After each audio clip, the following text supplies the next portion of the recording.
दोस्तों जय भीम। बहुत खुशी हो रही होगी ना आप लोगों को कि होली आ रही है। होली में नाचेंगे, गाएंगे, झूमेंगे, खुश होंगे करके। क्या महिलाएं ज़्यादा खुश हो रही होंगी कि होली में ठुमके लगाएंगे करके।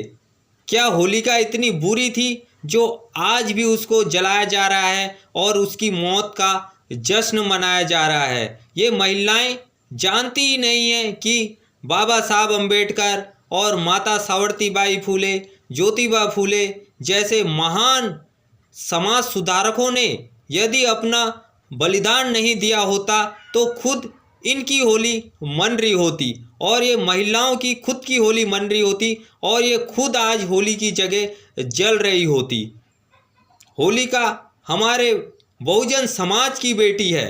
होलिका के साथ अन्याय हुआ है, जैसे मनीषा वाल्मीकि के साथ अन्याय हुआ है उसी तरीके से होलिका के साथ भी अन्याय हुआ है।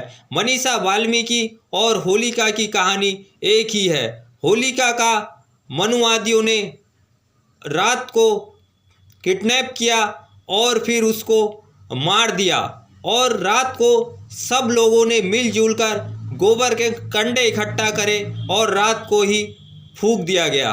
और ये बात हिरण्यकश्यप को पता चली तो उसने आरोपियों को पकड़वाया और अपनी तलवार से उनके माथे पर अबीर लिख दिया और अबीर लिखने के बाद उनको जो है जूते की माला पहनाकर गांव-गांव में घुमाया। फिर जहां जहां से वो गुजरे तो वहां से लोगों ने उनके ऊपर कीचड़ फेंका, पत्थर फेंका। तो मनुवादियों को ये बात अच्छी नहीं लगी तो उन्होंने सब ने अपने माथे पर अबीर लिख दिया और एक दूसरे के ऊपर कीचड़ फेंकने लगे। यदि समाज में सभी अंधे हो जाएंगे तो कौन किससे अंधा कहेगा। मान लो एक की आँख फूटी है, वो अंधा है और दूसरा उसे अंधा अंधा कह रहा है, और यदि उसकी भी आँख फूट जाएगी, वो भी अंधा हो जाएगा तो उससे वो अंधा नहीं कहेगा, क्योंकि वो भी अंधा वो भी अंधा। बात में मनुवादियों ने हिरण्यकश्यप को छल से मरवा दिया और छल से मरवाने के बाद धीरे धीरे ये परंपरा फैल गई होली मनाने की।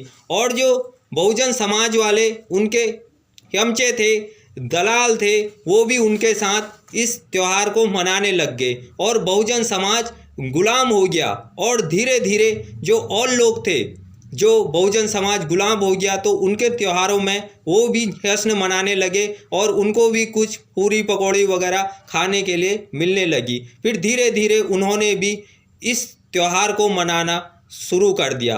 होली जो है वो बहुजन समाज की बेटी है। होली मनाना बंद करो, ख़ास तौर पे बहुजन लोग। होलिका इतनी बुरी नहीं थी जो मरने के इतने सालों बाद भी उसको खिलाया जा रहा है और उसके बाद जश्न मनाया जा रहा है। ये होलिका की शहादत दिवस को आप लोग जश्न के रूप में मना रहे हैं। होलिका ने अपने प्राणों की आहुति मनुवादियों से लड़ते लड़ते दी है और होलिका वीर गति को प्राप्त हुई है।